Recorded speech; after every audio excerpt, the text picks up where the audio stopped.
everybody, and welcome back to the Rec Room podcast with Brian Rector. And if you can believe this, the calendar now has flipped to May, and we're continuing to move through this 2025. It's going too freaking fast. And the other day, it was Saturday of this past week, was graduation day at Michigan State, and things are starting to move. Job opportunities, not plentiful, but working itself out. And we're looking at a few different things of where we're headed next. Don't have an update yet, but there's something coming up tonight. When we do have an update, we'll let you know. Here's one thing, folks, that we do have an update on, and that is the Rec Room podcast, because we've reached episode 30. And folks, I just want y'all out there to realize this, that we have released an episode on average every 6 days since Halloween night of 2024. So that's something I'm incredibly blessed by and thankful for. And even better, we have filmed, edited, and released one show per week since January 7th. So it's been 4 months and we've just been chugging along, and here we are. Rebekah Allick, hello, first off, and thank you for joining the show. You and I have been going back and forth since early February, and I am so thankful for the fact that we could finally get this thing underway, because I know you've gone through the spring season, you're coming close to the end of the academic year at Nebraska Lincoln, and I also know that you are a follower of Jesus. You are a middle blocker for the Nebraska volleyball team, interestingly enough, hailing from Lincoln yourself. And I would say, if I may, a community advocate who has a platform that really impresses me. But I gotta ask, how are you doing now that the spring season is about to be done and school is over and moving into I would imagine, a pretty short summer? Yeah. So first of all, thank you. I feel like that doesn't happen enough in interviews, people just asking how they're doing. So that was really sweet. I'm good. My schedule is calmed down. I have this month off until June when camps kick off and workouts kick off. And so a lot of the stuff up until then is on my own terms, which is really Hmm. nice, having that flexibility. But yeah, I'm pretty chill. I'm busy with school, but it's wrapping up really quick. And so I don't know, knowing when things are coming to an end, I don't know, it has like a weird sinking feeling. So it's bittersweet right now. So, but yeah, I've been good. Absolutely. Absolutely. And again, thank you for being here and thank you for acknowledging that. I wanted to ask because I've been able to watch a couple of the spring matches that y'all have participated in. They've been on TV. And I'm going, as a guy who has gotten into the sport since being in college. It's only a couple of years now that I've been following the space of volleyball. What the heck is this thing all about that you all over there in the big red country are selling out Devaney, having a match in the spring on Big Ten Network? Like, talk to me a little bit about that and what it means to you guys, and particularly you being a Nebraska native, to be able to continue and keep this thing rolling, even during the month of April. Yeah, I mean, honestly, I just feel like what causes it to be such a big deal is the fan base. I think it Hmm. started with Terry Pettit. He fought and he really pushed for people to show up for the women's volleyball program. And he passed the torch to John Cook. And of course, Danny's going to keep that going. But it's been really cool to see how people still talk about our achievements from the 90s, the 2000s, and everything in between. Hmm. And so it's so interesting because, yeah, you may be like the face of the program for those 4 years, but then it's somebody else's turn. And so as a player, it's more of a privilege that you get to be a part of it. It's not all about you. And there will be more talented, more successful players after you, which is a testament to what Nebraska volleyball does to the girls once they arrive. And so, yeah, I would honestly give all the credit to the fans for keeping us alive and keeping us relevant. Well, I think as good as that is to hear, It comes with the fact that you all have to buy in and just keep heading in the direction, right? Collectively. So I've appreciated that. And especially too, what you said about we've seen a couple different, and bear in mind, there have only been a few, as you mentioned, Coach Pettit, and then into Coach Cook, and now into Coach Danny. Like the fact that this thing has just continued to rumble on, that's pretty cool. And I wanted to ask you, really and truthfully, the last volleyball question, because we have a long way to go with this show, is how have you noticed that the thing is different after playing a few years under Coach Cook and now under Coach Danny? Yeah, I would honestly say it's culture. I think, Hmm. just from a time of the 90s and all of that, and maybe even a little bit of the early 2000s is just the way coaches communicate, their style of coaching is just different. And I would also add coaching women is different too. And I think that's where that's her strength is she's a woman. She actually played for coach, so she has Mhm. that experience as well. And so I think just the way that you approach young women is really huge and can be used as an asset instead of a weakness when coaching. Because I think that is a common thing. There is always usually like it's some type of disconnect with some coaches because they're coaching women instead of men.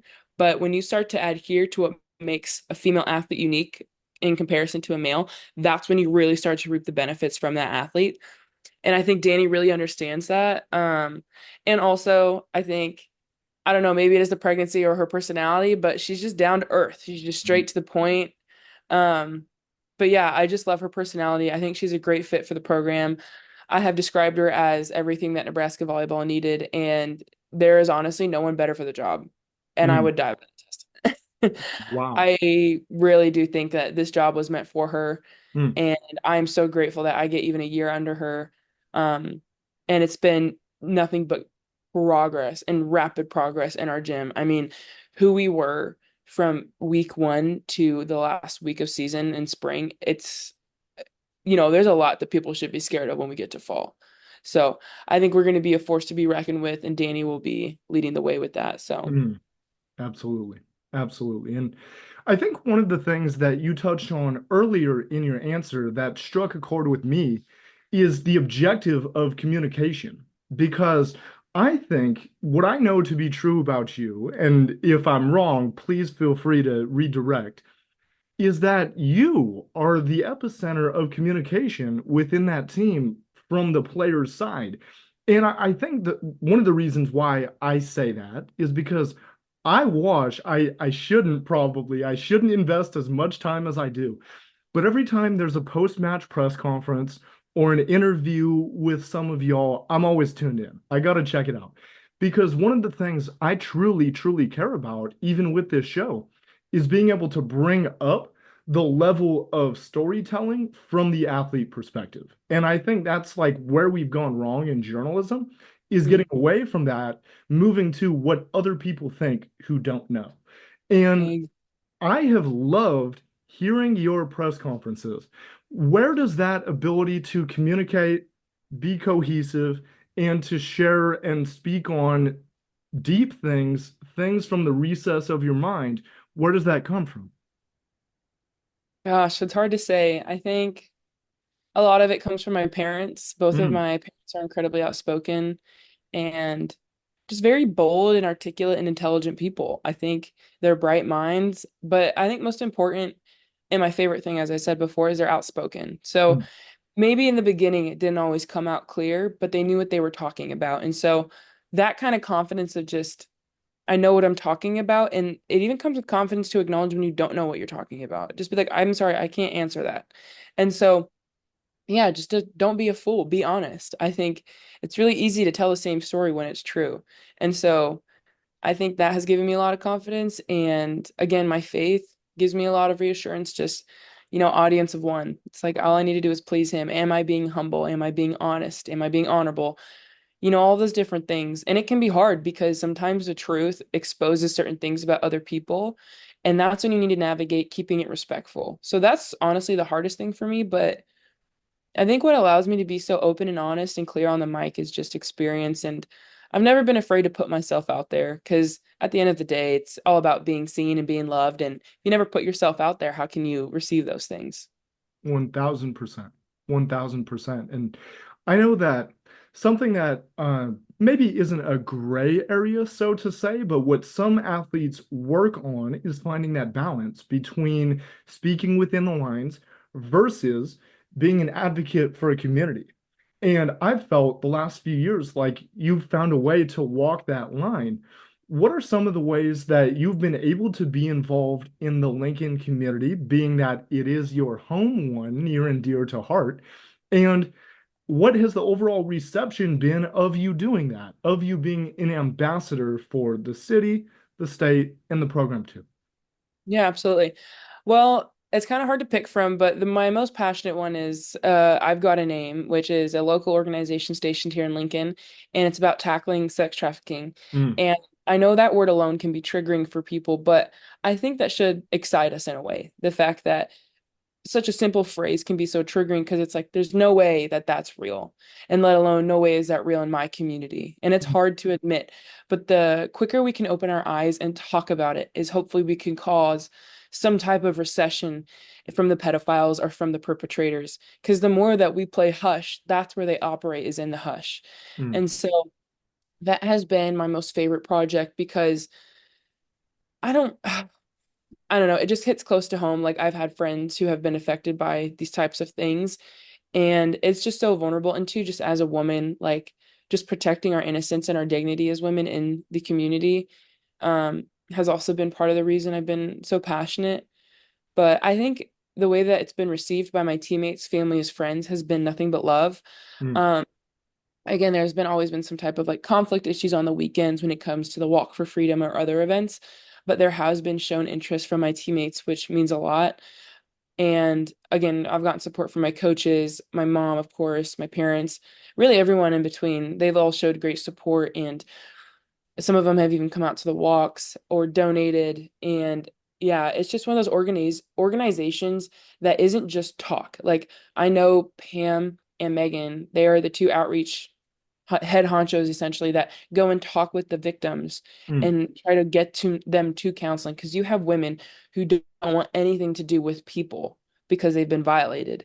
And mm, so they are going into the trenches with those women to try and get them to seek counseling, seek community. And it's like it's a real organization with a real cause. And so your dollar will actually change lives. Like we were trying to get stationed in a facility, and who knows, that could lead to housing. And I know they're trying to raise enough money to hire another outreach coordinator like Megan and Pam. And so, again, it's a real organization with a real cause. And I love how intimate it is because it's about our neighborhood. I am so big on you have no room or space to go outside when your own home has chaos. So it's about taking care of what's going on in our home, in our backyard. So, yeah. most certainly. And I think as I'm thinking about the way that you answered that, there are so many parallels that we can draw to our faith as Christians. But I wanted to ask you before we even get there is you mentioned that these different concepts have struck close to home. I wanted to know, Rebecca, is when was the earliest time that you can remember feeling a fire and a burning passion to make an impact in this space here? Yeah, wow. I would even say it goes as early as elementary school. I Mm, remember mm, just the way that girls and boys would talk to each other. And I've always had that very like protective instinct.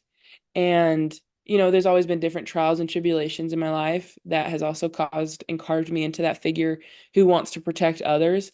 And yeah, I think it's as early as elementary school. And definitely kicked up in middle school for sure. Just because you see, kids are starting to discover, like, oh, I have a crush on so and so. And then you have that innocence kind of love, but then it can also get perverted. And so anytime boys would get inappropriate, or even girls, I found myself calling people out, like, you don't talk that way to them, and mm. vice versa. You don't touch them that way. And so I found myself kind of putting my foot down on conversation I wasn't initially invited in just to protect people. And so those are probably my earliest memories were elementary school and middle school. Okay. Okay. Absolutely. And then I want to kind of create a link here for everyone listening because that's a very early moment to be thinking about these things and seeing the world through this lens that you're describing. And now we jump forward and we see that you've become a Christian and have been walking with the Lord the last, I think you mentioned 3 years or so. How has your perspective shifted on these issues now that you've become closer and closer to Jesus and to the church in that capacity as well? Yeah, oh my gosh. I don't even know where to begin to answer that question. I guess how I've come closer to Jesus, you're saying like through like those instances like from elementary school, middle school? Is that what you're talking about? Yeah, well, I think just from the standpoint that now that you have the background in faith and have studied scripture, and like how has your opinion and perspective on cultural issues been shifted by knowing what the word says? Oh my gosh. It's changed everything. I think it's really like a Matrix moment. I think it's, red pill, blue pill. I think it really is when you see people yelling at each other, when you see people involving themselves in lustful behavior, in drunkenness. I mean, you name all the major sins and the ones in between. Yes. It is not a flesh versus flesh battle. And that was so hard for me to hear in my pride because I think sometimes as Christians and who are devout, we can sometimes feel self-righteous and that we are above Mm, them because we know Jesus. mm, And that is the exact thing Jesus called us not to do. Because what were the Pharisees? They were, we know better and you're not holy and you're not this and this. And they were missing the whole point of what it means to know God, and it mhm. is to love. And Yes. that has radically changed the way that I have treated myself. And through that, the way I treat others. Jesus wasn't kidding to love your neighbor as you love yourself. If Mm, you do not love yourself, it makes it almost impossible to love others because you start to have this complex of how can I treat them so well and I can't look myself in the mirror. So you have those type of complexes. And so it really does start with your intimate relationship with just you and Jesus. And then from there, I find myself pouring into others that I wanted nothing to do with a year ago. Truly. Like I could give you names, but then it can get kind of, weird. But like I have seen night and day differences in my relationships. Um, so there's one, it's not a flesh versus flesh. And yeah, I mean, even just the way I approach problems, I found myself wanting to play more humble. I think I was very fiery my sophomore year, mm, but it was all about me and I want to be an All-American and all of these things. And it was just this like there was fire, but it was twisted with pride. And I think I kind of lost myself there for a second. And then I just made it my goal my junior year to play with humility. But I guess back to cultural issues is realizing it's not a flesh versus flesh. There's a whole nother battle going on that our eyes can't see, but our soul is entirely aware of. And yeah, I mean, glory to God that He reveals these things to us and that we don't have to be lost. Like all who seek me, you will find Him. And I'm just so grateful for His grace because He could have well been like a hidden God and be mm, this thing that you have to go discover on a treasure map, but He dwells within us the second we mm. are baptized. And it's just God, it just really it starts to make your mind kind of explode. You almost have to time out because it gets overwhelming. It's like you can't fully comprehend God and His mercy. So, but yeah. Oh my gosh. Thank you. Thank you for leaving me virtually speechless. Let me ask you something, Yeah. because I think there were so many important pieces to what you just said, and I'm like ready to run through a wall right now. Let's go. Uh, Talk to me about the difference between, if there is one, between something like the community that you dwell within and the community of believers, and then your team. And how are you similar as presenting Rebekah, Mhm. introducing yourself within those three domains? Yeah. Gosh, it's hard. It's hard to be the same person in all of them. I'll be so honest. I Mm, think I definitely am guilty to singing songs I shouldn't, typically around sports environments. mhm, They're so dang catchy, but um I think just setting limits for myself, like I don't listen to certain music outside of the gym for a reason. But I also realize, crying because certain songs are played in the locker room isn't the way to go about it either. And so finding a balance of just agree to disagree. you know? There's just certain things that it's like, is this a hill worth dying on?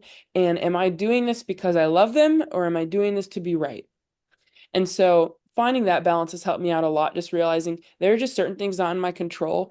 And is this decision actually going to help lead them to Jesus? Mm, Or am I just playing self-righteous? And so mm, that has helped me navigate the sports scene, which is typically when I get prideful or I curse or I sing the wrong things or I get gossipy because I'm mad at so and so at class and stuff like that. And yeah, I think that's just probably the environment where I do have a lot more conviction with. But it's I'd say like in my school life, my community life, my family life, I think I'm pretty consistent. And I will say I wasn't always, and that was really hard mm, to accept that mm. I was a completely different person at school and sports and with my family. That was honestly the hardest one was realizing like I was a different person with my family. Um, there was just a lot of love I was withholding and grace, and I was like just receiving it. My mom always calls it a constipated Christian. She goes, "You are Ah, receiving the love of God and you're not doing anything." I know it's kind of gross, but she kind of had a great point with it. Like yeah. you receive and you know all of this, and yet you use it and you twist it to daggers instead of love, like, Mm, and it's just mm, you weaponize his love and mercy, and it's just that was really hard to I don't know, like I was constantly talking about it and I wasn't living it, and that learning curve sucked. And there is still kind of a curve, but not nearly as dramatic, I think. So, but yeah, I think in the sports scene is honestly the hardest, and I think is the most common story with a lot of high level athletes. Just, people have different priorities. I think it's very interesting to me how craft and God get very replaceable. And that mm, is something I've sat with a lot, but I noticed a trend. Like you see a lot of athletes put they put sports on the throne where God belongs, or musicians put their craft. Anybody who really like has that obsession, like that obsession or whatever, becomes their king over where the Lord should reign. And I think that I don't know. I feel like I need to dive into that more of like what is God, like who is God and stuff like that. And so it's like, but yeah, I think that there's a word for it, but like a familiar story, I guess. mm, hmm. I'm somebody, Rebecca, who holds the value, and I will admit it's a traditional one, is that America as a society and other world societies, but let's just say America, because, well, shoot, that's where we are. Uh, America runs better. It operates smoother if Americans are A, taking care of the family unit, as you were mentioning, and if they're in the church. I wonder if, have you thought about why this is? Have you thought about why we've abandoned some of these institutions and how it's gone on this trajectory of being more difficult to operate together as a collective unit? And also why there's a little bit of a divide between the social stigmas and then operating inside the church? I haven't wrestled with it as much as I would like to, but there's Sure. been a couple of great points that I've heard from people. So at no point is what I'm about to say mostly my personal idea, but Of course. I think just as a society, we've gotten disconnected with suffering. I think that is one of the main causes of why you see a lot of people drifting into what feels good or this is who I really am type of conversations. Because in the pursuit of pleasure, I would honestly say it's like more of a you're running away from pain. And so it's like, how can I indulge more to drown out whatever I'm suffering with or whatever I'm struggling with? Because I would argue that not a lot of people like actually want to be drunk all the time. It's more so I don't want to think or feel this all the time. Mm, I think hmm. that ripples into other things. You see a lot of marriages just crashing and burning because they don't want to handle the struggle of having hard conversations and admitting they're wrong. They would rather just say I'm fine and go cheat with somebody. Again, I think it's just a really big disconnect of suffering, and that leads into our relationship with God. Yes. Any of our deepest, worst moments, He was there. We're not reaching those moments as often because we just go on our phone and we drink this or we sleep with so and so or we do this. Like we're running away from the thing that connects us to God, which is suffering.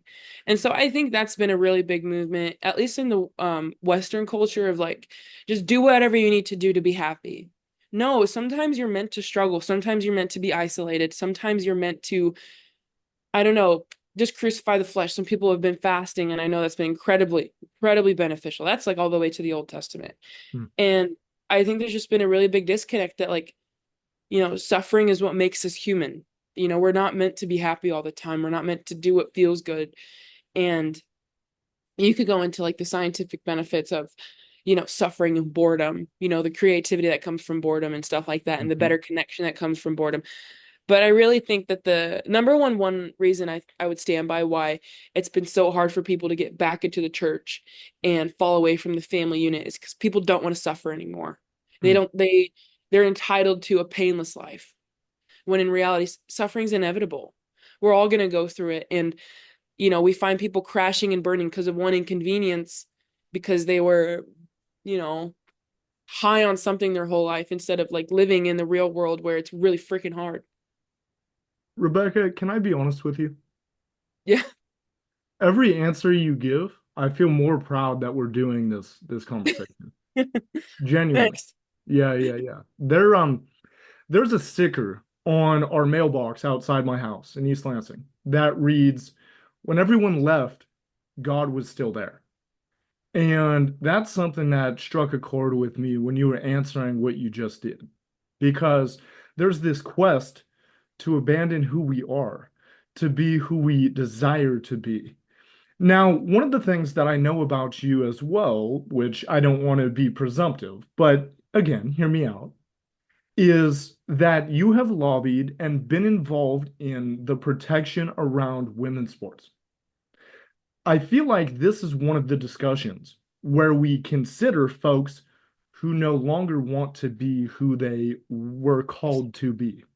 Yes.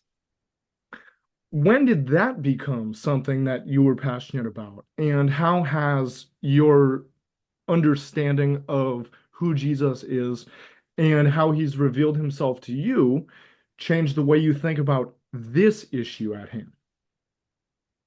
Yeah, I'd say my interest, and more so like just fascination. Like Hmm. I'm truly fascinated with gender dysphoria because for a while I was like, oh, these sickos, they don't know what they're talking. Like I genuinely believe, I'm like, there's no way they actually believe that. And I think that's what allowed me to hate the person instead of the sin for so long. Sure. And then again, it's like you forget yourself in the middle of that frustration and anger towards that person. Then I started to think more and go, no, wait a minute. They genuinely believe what's coming out of their mouths right now. They genuinely believe that is not who they are. They heard it enough times, is that who you really are? And that they started to believe it. And then they had to fill in the blanks. And I think that was what kickstarted my gear to like how I approached them and how I talked about them. Because yeah, you could crack your jokes, you can make your slurs to your friends in private, but really it's like, yeah, those moments do add into how you approach people, but that's Hmm. not really what I talk about. It's when I got into the bill, like LB 89 to protect women's spaces in sports. I just remember being on the microphone. I thought I was gonna come in hot, calling them perverts and stuff like that. And then I started to realize, I go, these people, like, we weren't there for them. So they went and they found their own community because we pushed them out. They were struggling and we yelled at them for being confused instead of helping them. Shame on us. And you know, I think that's what fires me most up about being a Christian is it's like we know the love and God of mercy, and again we turn it into wickedness and righteousness, and we miss the whole point. Like there was a soul that was crying out, like, I don't know who I am. I need you to tell me who I am. And we told them they were freaks. And so of course they're gonna go find their community. We could have reminded them of who they are, and we just shunned them. And so that was my main message on the mic, in the governor's hearing room, or I can't was it yeah. And yeah, I think that's what kickstarted, like, I don't know, just the way I listened to people and like just remember separating their sin from them. Like even like the way that we talk about people who indulge in homosexuality, it's like they are not gay. That's not their whole personality. That's not who they are. That is Mm. just act that they go into. And it's like, we got to stop labeling people by their sin, or else that's who they think they really are and all they're made out to be. Hmm. Now, this question that I'm going to ask has very little value compared to the previous ones, so bear Okay. that in mind. Are Okay. you 21, 20? What, how old are you? 21? 21. Okay. Let me ask you, have you given any thought to the fact that you have such a platform and that you've been able to speak in the rooms you have at 21? Because from my point of view, that A is hard to come by. That's something that is few and far between. That at 21, you are willing to go where you're called to go, if it means standing in front of that room. Yeah. What has that meant to you to be able to do that? Uh, um, I don't really know. It's kind of hard to put into words. Like, Hmm.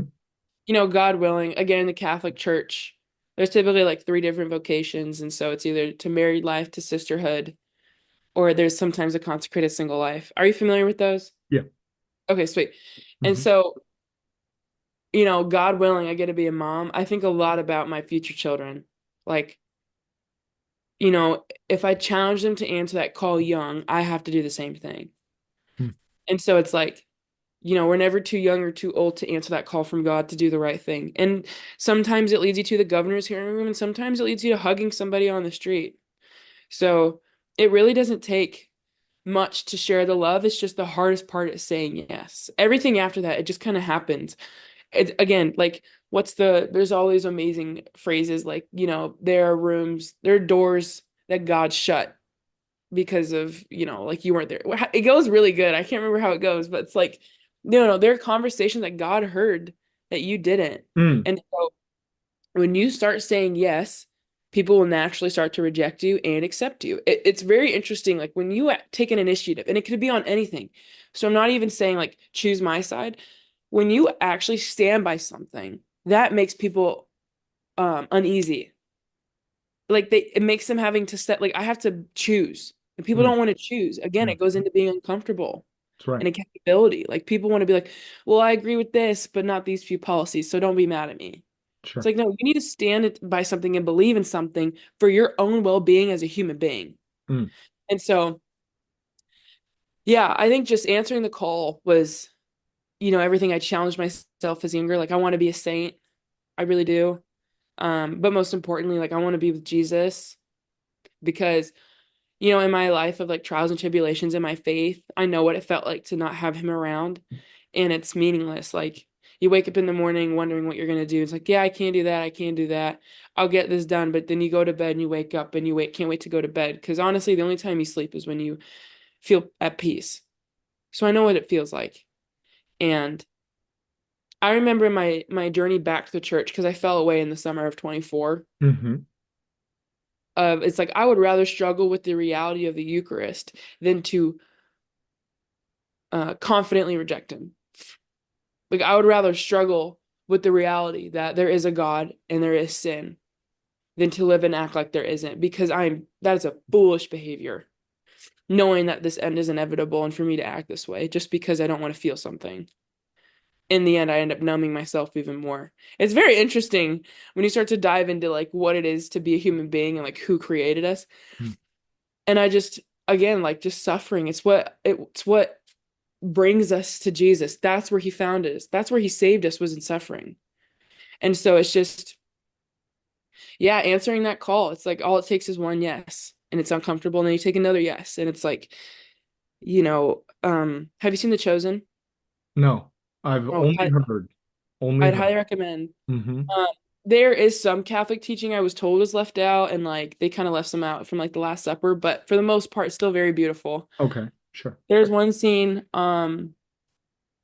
is it the Sea of Galilee with Peter when Peter is called out into the water, Hmm. and Peter's just angry. He is so angry with Jesus. He goes, I have loved you. I have chosen you. Why do you make my life so hard?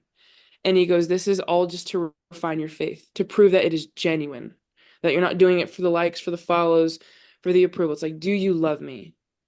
And so I think that's what's allowed me to say yes. And the abortion commercial, that was a no-brainer. It's like, you want to be a hero nowadays. You want to be a real hero. You got to commit social martyrdom. You got to stick your neck out and believe in something nowadays because that's considered radical. Yeah.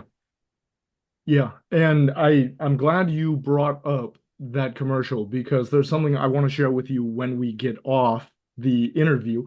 Uh, Volleyball has an expiration date, right? There's a time when that vessel and that craft, as you've described it, will come to a close. What are the things that you most want to focus on, regardless of vocation? What are the central elements that you want to be present in your life when volleyball is not there any longer? Yeah, I think the biggest challenge for myself is daily adoration. Hmm. Like I really want to get into a holy hour. Oh my gosh, man. Like my mind starts thinking like, oh, I could be doing this, I could be doing that. And it just goes back to intimacy. It's like, do you love me? And so I think that will be a big one for me is like I don't see myself not going to daily mass when like I have a normal life and have a regular job and stuff like that. Hopefully I'll be surprised actually if I have a regular job. I'll probably be doing something weird. But yeah, just making time just to be with him face to face in adoration. Hmm. Um yeah, that's like the big one that keeps coming to mind, but yeah. Yeah, that's like the big one I could think of. What are some of the most influential verses and passages that you would say brought you back in after that most recent string of doubt and walking away from him? Here, I can pull it up. I had it on my phone. It's on my mirror, but I always remember the main idea, but I want to read it. Hmm. Mm, Right, it's not loading. Gotta go to the Ascension app. Do you have the Ascension app? I don't. Dude, highly recommend. Okay. They got a lot of different. Okay, let's see. They got like videos. Yeah, here we go. We got Home Bible Catechism podcast. Like good stuff. Mm. Hmm. 14. No, it's Proverbs.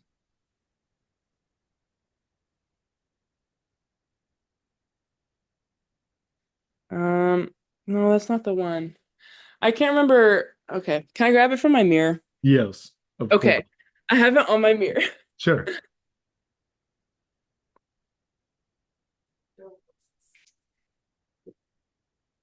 That's what it was, the Book of Job. Okay, Ah, well, the uh-huh. exact verse. I kept getting it. It was Proverbs 14:1, but that was another moment in my life. I see. Job. Where you at, Job?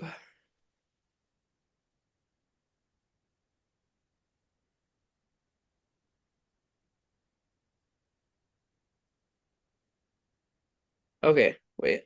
Okay, I can't remember exactly, but it had to do with when all is like left alone. It is like humility or something. That was one. It's on my mirror, but I keep forgetting it. But there was something I wanted to say, and now I can't remember it.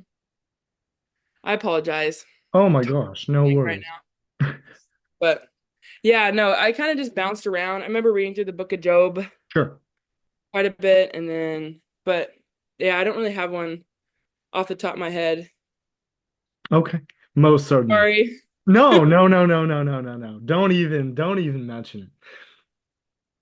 Are you okay with doing a rapid fire segment before we get out of here? Yeah, Absolutely. This right here is rolling loud on the rec room. In fact, I got to tell you this. This is pretty cool. The first time that I named this thing was with Cami Minor, setter at Stanford. That was a few months ago. oh, nice. I had to tell you that. I had to tell you that. Yeah, rolling loud. I like that. That's good. Little bit, trying not to be too secular with the thing, but hey, music festival, come on, turn me up. If you could play volleyball in a location in the world, could be anywhere, where would you play? Italy. Hmm. Why? Oh my gosh, the location, the food. I think the people are cool. I don't know. I know a couple Italians, but Oh my gosh, I think the scenery would be gorgeous. And I've heard the food is so good just for your digestive tract. So Mm, all of that stuff. It's like people's hair grow and their face cleans and their mood enhances. Just everything out there. Like I think is it Italy and France?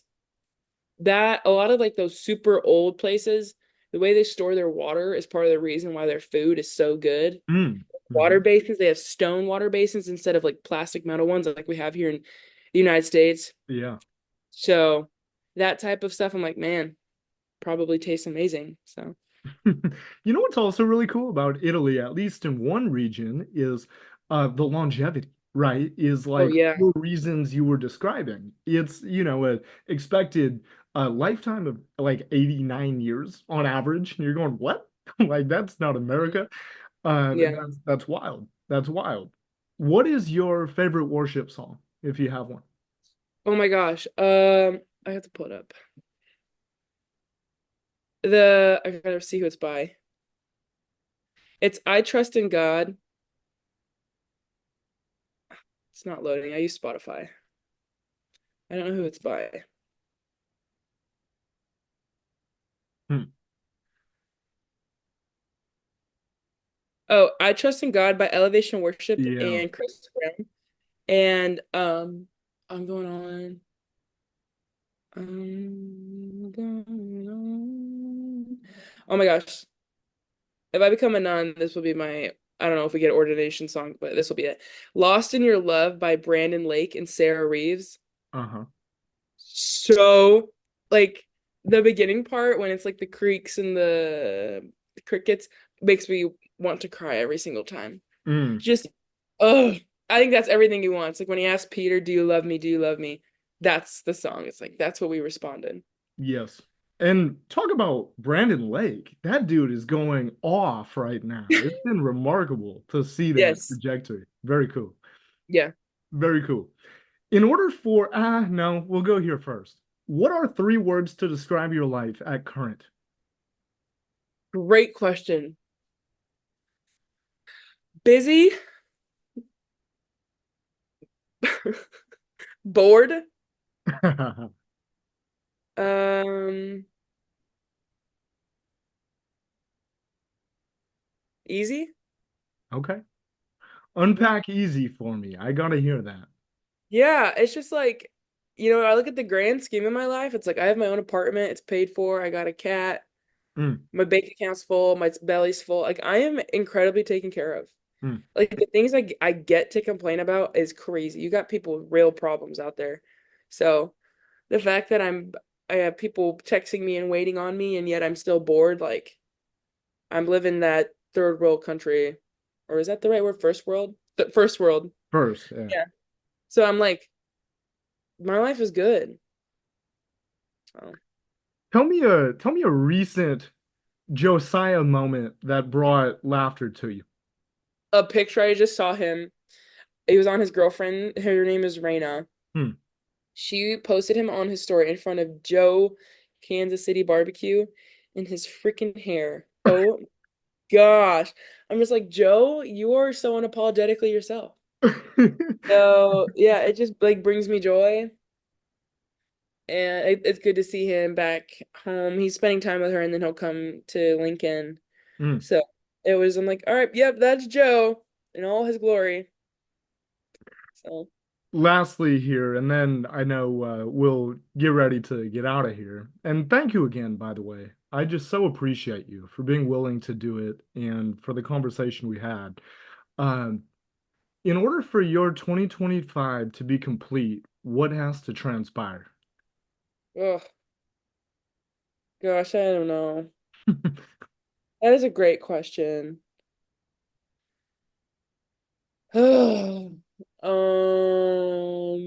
What has to transpire?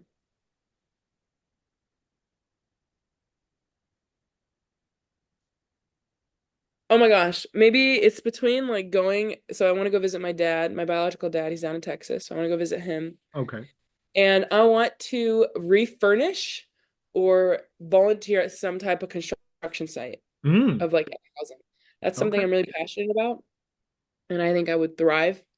in is just like hands-on designing, that type of stuff. Um, so one of those two will Sure. be pretty sick. And then lastly, do you have any shout outs? Do you have any people who you want to give a little credit to? Yeah, oh my gosh. I want to shout out my mom, Colleen Zingelbein. She works at Color Middle School. She is a superhero. I just told her that she needs to run for whatever city council spot to like basically to help represent special ed kids in schools Hmm. because she's a case manager. Like she's a modern day hero, man, and she doesn't give herself enough credit.